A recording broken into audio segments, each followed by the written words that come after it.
Praise the lord. సోమవారము April 22, 2024.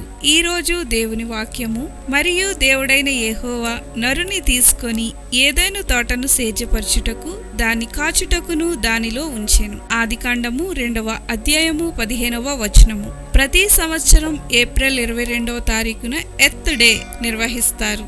గత సంవత్సరాలలో ఇంచుమించు 200 దేశాల్లోని 100 కోట్లకు పైగా ప్రజలు విద్య తదితర సేవా కార్యక్రమాల్లో పాల్గొన్నారు. ప్రతి సంవత్సరం ఎర్త్ డే మన అద్భుతమైన భూమిని సృష్టించడాన్ని గుర్తు చేస్తుంది.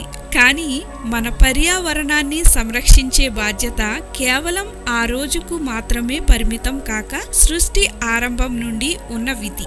ఆదికాండంలో దేవుడు ఈ సృష్టి యావత్తును సృష్టించి మానవాళి జీవించుటకు తగినట్లుగా భూమిని చేసెను.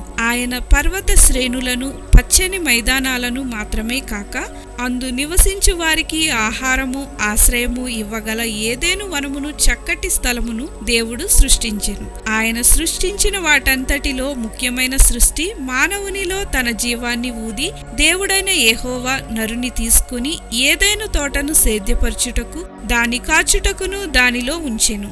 దేవుడు ఆదాము హవ్వలను తోట నుండి వెలివేసిన తరువాత దేవుని సృష్టిని పరిరక్షించడం చాలా కష్టమైనది. కానీ ఈ రోజు వరకు దేవుడే ఈ భూమిని, యావత్ సృష్టిని సంరక్షిస్తున్నాడు.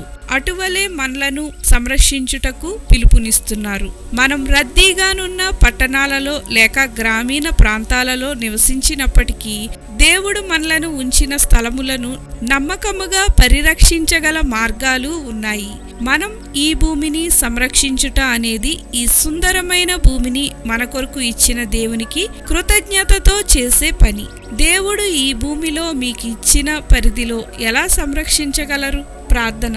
సృష్టికర్తవైన దేవా, మీరిచ్చిన ఈ బహుమానమును పరిరక్షించుట ద్వారా మీకు కృతజ్ఞతలు తెలుపునట్లు మాకు సహాయం చేయమని యేసు నామమున అడుగుచున్నాం తండ్రి. ఆమెన్.